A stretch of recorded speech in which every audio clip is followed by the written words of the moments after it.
por continuar con nosotros. Estamos en la segunda parte de Debates y Soluciones. Hay empresarios en nuestro país que están pegando el grito al cielo, y esto debido a una serie de embargos fiscales. Pero hay que recordar que antes muchos nicaragüenses han pegado el grito al cielo por quedar desempleados y también a raíz de la crisis sociopolítica en nuestro país, donde ha ocurrido un baño de sangre que por supuesto ha agravado la situación de Nicaragua. Desempleo es el principal problema que atraviesan los nicaragüenses agobiados, y esto lo reflejan todas las encuestas, incluso aquellas que consideran por arriba del 50% a Ortega como el mejor presidente en la historia de Nicaragua, pero que carga con una situación en la que los nicaragüenses se sienten agobiados por el tema del desempleo y la pobreza. Ya tenemos a nuestro siguiente invitado, Dios. Eduardo Solórzano, economista y catedrático universitario, que está con nosotros y nos va a dar su visión económica, su análisis respecto a la actual situación, pero también desde su experiencia, cómo ve el futuro político. Aquí Nicaragua, la Nicaragua actual,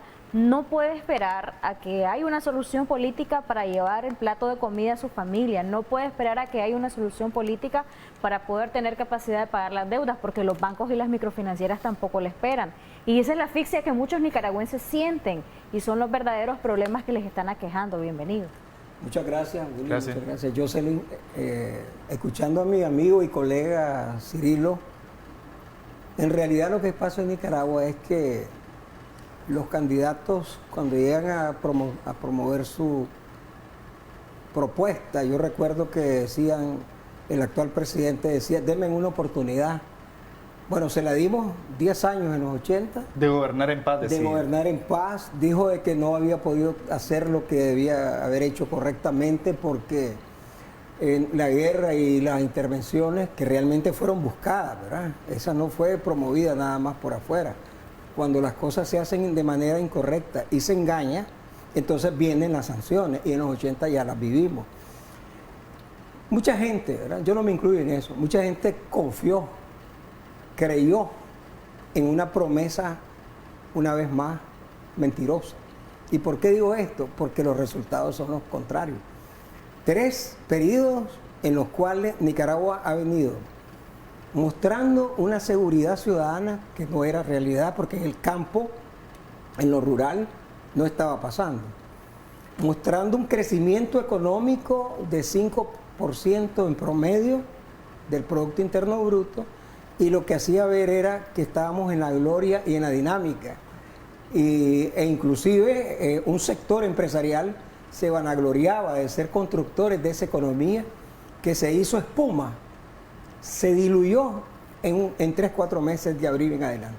Porque si ha sido sólida, no hubiera pasado eso. Ahora yo pregunto siempre, y yo sé, si era tan sólida, ¿por qué habían tantos nicaragüenses en Costa Rica? ¿Por qué habían tantos nicaragüenses en España? ¿Y por qué habían tantos nicaragüenses también en Panamá?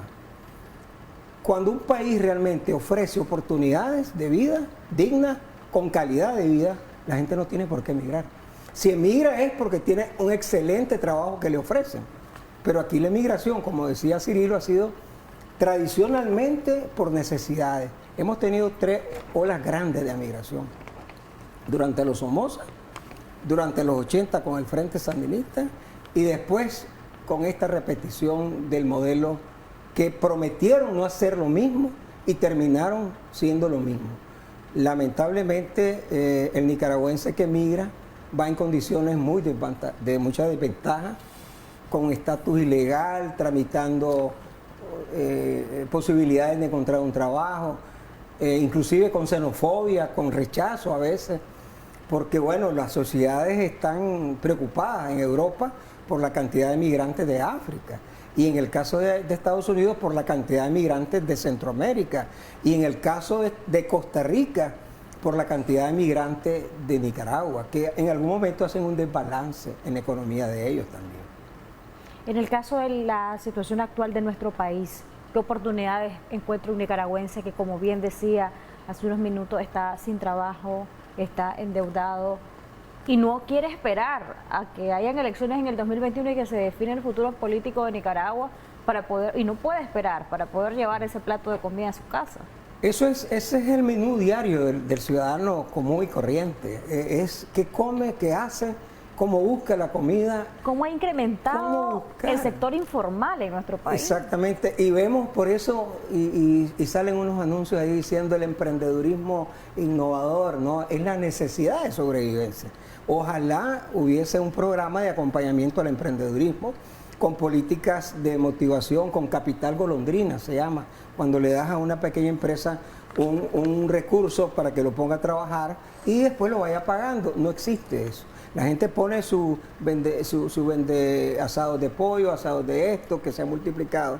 Y muchos profesionales inclusive han dejado sus estudios que hicieron, de práctica de sus estudios, para dedicarse a la sobrevivencia. Están vendiendo queso en las Están esquinas. vendiendo queso, uno va en la carretera, hay camionetas de tina abiertas con queso, otros están haciendo una cantidad de cosas. La verdad es que el trabajador nicaragüense es digno.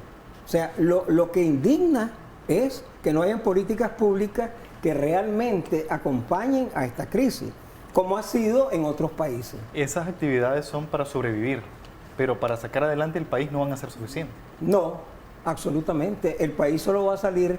Miren, tenemos una deuda externa de 11.000 millones de dólares. Alcanzamos los niveles de la guerra de los 80. Y tenemos una captación de recursos en tributación muy baja.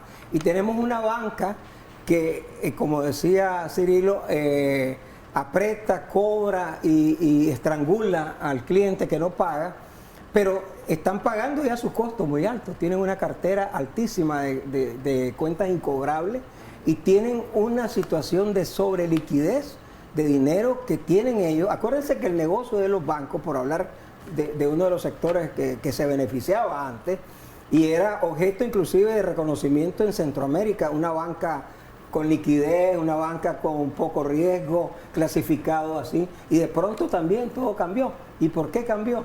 Porque era una banca que se movía de recursos que realmente no tenían una sostenibilidad en una crisis. Inmediatamente se cortaron los préstamos de compra de carros, los préstamos para casa, los préstamos de consumidores, las tarjetas dejaron de cobrarse, y entonces la banca ha sufrido algo que si no se ponen las pilas a tiempo, van a sufrir más consecuencias porque la gente no va a poder pagar.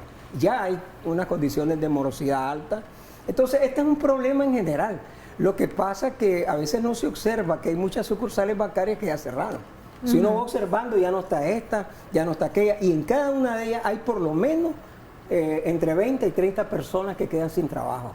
Y por eso es que ya estamos en cifras de más o menos 320.000 nicaragüenses que han perdido su trabajo en estos 3 años.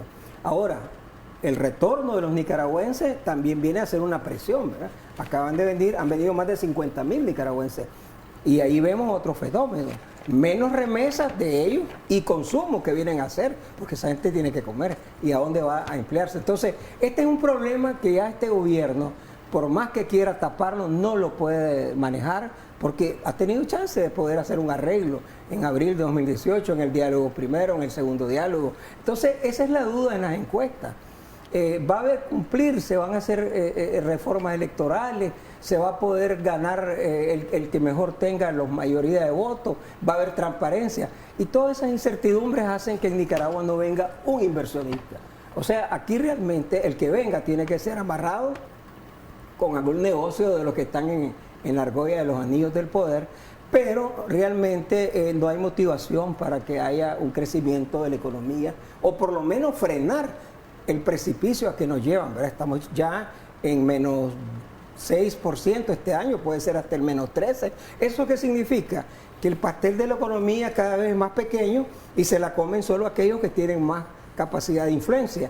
Y el pueblo que no tiene, el que anda en la calle, está pasando ya muchas limitaciones. ¿Será por eso que muchos políticos que tienen esa capacidad de influencia y que están en su zona de confort económicamente no se ponen en los zapatos de la gente y siguen patinando en temas cosméticos y en temas del ego propio y no están viendo con la urgencia que se necesita el tema de la propuesta de nación y de agilizar si se unen o no, o si siguen estos pleitos que ya aburren prácticamente? Creo que están fallando en la visión de nación. La encíclica del Papa Francisco ahorita acaba de hacer un llamado enorme. Ni el neoliberalismo salvó las situaciones de la pandemia, Y él le llamó tutte fratelli, significa todos solidarios, todos hermanos. ¿Por qué? El empresario, que estoy seguro que existen muchos que no son egoístas, hay otros que han tenido una gran labor, sobre todo el mediano empresario. Fíjense que los pequeños y medianos empresarios han luchado por no cerrar las nóminas, por no despedir, han luchado por mantener al mínimo, porque realmente ellos viven con la cercanía del trabajador, del colaborador. Entonces, el llamado del Papa inclusive es a la solidaridad, a transformar ese egoísmo, esa individualidad que existe cuando quieren las personas mantener su status quo y no sacrificar más. Y aquí el pueblo de Nicaragua ya puso muchas vidas. Entonces, aquí lo que vemos es la necesidad de un cambio de visión y entrarle a trabajar con un buen programa de gobierno, con gente honesta, con gente que no sea corrupta. ¿Por qué no baja la energía eléctrica? Porque es un monopolio y por otro lado, los que tienen contratos ya amarrados no quieren que se los revisen. Pero no también, quieren. por ejemplo, en este caso, el representante de la Cámara que corresponde ver este tema no estuvo de acuerdo en que bajara. Claro, son los intereses amarrados. O sea, al final, en la medida, la economía funciona así. Si hay actividad económica, si hay transacciones, el gobierno recauda más impuestos por el IVA, por los otros impuestos. Si las empresas logran mantener su equilibrio. Ahorita estamos en una situación de un impasse que cada vez vamos más hacia el derrumbe. Entonces, realmente, el más sufrido es el que está desempleado, que es uno de los temas que queremos tocar. Realmente, hablarle a una persona que está sin trabajo del salario mínimo es como decirle, mira, pero si ni siquiera tiene salario. O sea, el salario mínimo en ellos es cero. Si venden ese día, tienen algo. Si venden doble, pues tienen el doble. Y si no venden, no tienen nada. O sea, si su actividad en el sector informal no se da con la rapidez que se necesita, van a sufrir más. Entonces, aquí lo que se trata es de salvar vidas. Ya por eso en la encuesta de Sigalo, lo que te dicen es, el COVID ya pasó al tercer, cuarto prioridad. Lo primero es vivir, y vivir con un empleo digno, con un trabajo digno. Después la seguridad, porque hay mucha incertidumbre. Y tercero, estará el COVID y otra cosa. Y cuando la gente opina sobre la calidad de la administración, desestiman que ha habido y dicen que ha sido mala. Pues entonces, la verdad es que cuando uno ve las encuestas de MIR o ve las encuestas de Sigalo o la de Borges, se da cuenta que estamos hablando de dos Nicaraguas diferentes. Pero en todas persiste la preocupación de la ciudadanía con el tema del desempleo, pues los altos costos de la vida. Vamos prácticamente al último trimestre, o estamos más bien en el último trimestre de este año. Posiblemente el discurso oficial puede ser, bueno, se acerca el aguinaldo, van a mejorar el bolsillo de los nicaragüenses, pero en una realidad donde incluso con la misma imposición de las leyes que han agravado el costo de la canasta básica, ¿qué tan cierto puede ser de que efectivamente estos últimos meses del año podrían traer algún oxígeno económico para nuestro país? Bueno, el que está desempleado no tiene aguinaldo. Los que están en el sector informal no tienen aguinaldo. Los que andan en la calle buscando la vida, a mí me duele el corazón cada vez que yo veo, pues, niños haciendo malabares, ancianos, adultos productivos haciendo trabajo de limpiar vidrios en los carros. Eso es una señal. ¿Qué mejor encuesta que la que vemos en las calles? Y ¿saben qué es lo más doloroso? Ver los pleitos internos en la oposición. Exactamente. Porque la oposición debería tener una visión de nación. Vean, así como están afectando ahorita, y me solidarizo con Juan Sebastián en el caso de las afectaciones de las propiedades de su familia, pero también me solidarizo con los 100 y pico de presos políticos que están allá en la cárcel. O sea, esto es, a unos les van a tocar por donde les duele, que es los bienes, a otros les va a tocar por donde les pueden agarrar, que es la vida y que es la libertad. Entonces, el castigo es para todos. La sanción, cuando a mí me dicen que las sanciones perjudican al país, yo digo que la peor sanción que tenemos es el derecho a la vida que hemos perdido. O sea, en Nicaragua hemos perdido el derecho a la vida, a vivir con dignidad, a vivir con solidaridad, a vivir en paz. Miren, yo doy clase en la universidad y mi grupo de alumnos muchas veces me dicen, nos queremos ir de Nicaragua porque no le vemos futuro. Es una vergüenza lo que estamos viviendo y por eso nosotros, como decía el doctor Medina aquí, nos da vergüenza, es un deber moral que tenemos de ayudar a salir de esta crisis. Y como no somos personas de armas, yo siempre digo, a mí que me revisen, yo creo que una vez a un gato manejando, lo golpeé y me bajé a verlo, a un perro, no sé, pero no tengo sentido de que la gente defienda un régimen que está ensangrentado, un régimen que está manejando las cosas, pudieran cambiarse, quisieran, y esos son los milagros, ¿verdad?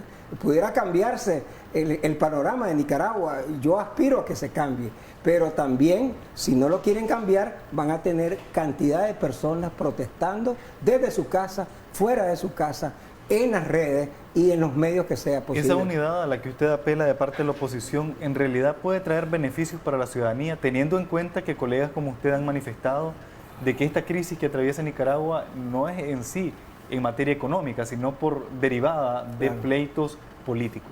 Mira, la crisis económica es hija de la crisis política. O sea, aquí solo se puede solucionar el tema de la economía y de generar empleo creando un ambiente. Si ustedes ven, las 4 características que promovía el gobierno antes de abril de 2018 eran seguridad, el país más seguro, el país con mayor crecimiento, el país que ofrece más oportunidades, vengan a invertir. Pues yo leo las páginas que quedaron congeladas porque no las han cambiado, ¿verdad? Para la zona franca, por ejemplo, estaba haciendo un estudio ayer y lo que yo encuentro es que se quedó congelado el país en esa página. Ya no pudieron poner más, porque ¿qué van a poner? ¿El país más seguro? No es cierto. ¿El país con mayor crecimiento en Centroamérica? No es cierto. ¿El país con un desarrollo económico sostenible? No es cierto. Entonces, aquí lo que queda es, señor Daniel Ortega, usted tiene la oportunidad, que ya se le han dado 3 veces, de dejar en un país mejor que el que está ahorita. Y esto es responsabilidad también de la oposición, porque si la oposición tiene una propuesta de gobierno, un plan hecho, pues hay que ya empezarlo a dar a conocer para que la gente tenga una referencia, una esperanza y un milagro de que sí, realmente en Nicaragua podemos hacer mejor las cosas. Hay muchísima gente capaz que podemos hacer por la tercera parte de lo que ganan ellos un trabajo técnico, y yo puedo decir con seguridad que conozco a muchísima gente en Nicaragua que estamos esperando que realmente haya un cambio de timón y podamos aportar técnicamente con nuestro conocimiento. Y no estamos hablando de huesos porque no vivimos del erario público. A mí me sorprende, como decía Cirilo, diputados que llegan 2 días a la semana y ganan y tienen 400,000 córdobas de viáticos y de gasolina. O sea, y eso lo pagamos usted, lo paga Willy, lo pago yo, lo pagamos todos. Ellos no viven lo que ellos producen, viven de lo que nosotros producimos. Y eso es lo que da más tristeza. ¿Por qué los impuestos no se pagan con ganas? Porque la gente quiere ver que se utilice bien, pero vas a ir a pagar, te suben más. Si al Canal 12 le hacen otro reparo y otro reparo, le están diciendo entregarnos el canal, no le están diciendo pague los impuestos. Ahora, y el señor don Mariano dice que no debe esto, pues lo que debe haber es una institución mediadora para que vea quién tiene la razón, donde hay Estado de Derecho, donde hay justicia, y eso es lo que no existe en Nicaragua, y todos sabemos que eso es lo que ahoga al país. ¿Está esperando la oposición a que le llegue la voluntad al actual gobierno para negociar? Y quizás están viendo que estas iniciativas de ley son producto de tener un as bajo la manga y ponerla ahí como un elemento más de una posible negociación. Por ejemplo, han dicho que el gobierno de nuestro país está esperando a ver cuál va a ser el clima tras las elecciones presidenciales en los Estados Unidos, y que todo esto va sumado a una estrategia de ganar y ganar más tiempo. ¿Cómo usted considera que son estos elementos? ¿Realmente juegan un papel importantísimo a la hora de definir el futuro político de la nación? Sí, esta semana tenemos 2 eventos importantes, el de la reunión del Parlamento Europeo y la Asamblea de la OEA, que van a marcar un poco el rumbo de las exigencias del cumplimiento de las reformas electorales. Mire, esto hay que comprenderlo rápidamente, lo voy a explicar. Estos son etapas, ¿verdad? Mucha gente dice, ya el desconocimiento, eso va a llegar si no cumple con el pliego de reformas electorales. Crear otro gobierno, bueno, eso no se puede porque todavía sigue siendo un gobierno reconocido por los organismos internacionales de la ONU y de la OEA. Entonces hay que tener comprensión del juego geopolítico. No es solo diciendo ya se desconoce. Hay que llenar un proceso y eso es lo que viene.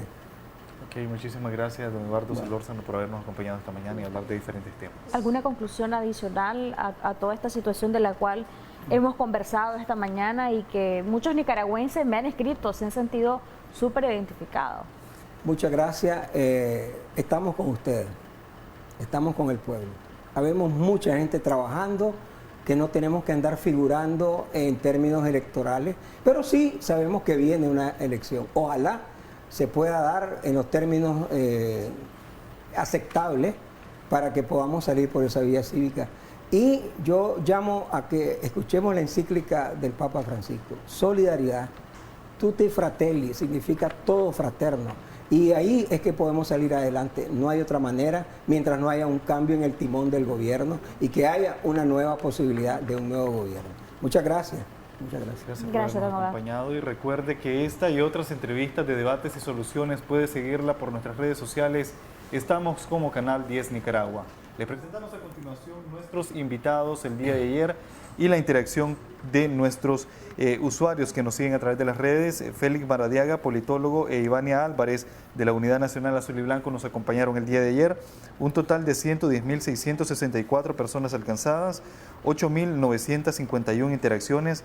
Esta entrevista generó 349 comentarios y fue compartida 148 veces. Muchas gracias a quienes nos siguen a través de nuestras redes sociales como Canal 10 Nicaragua. Nos vamos a un breve corte comercial. En un momento regresamos con más.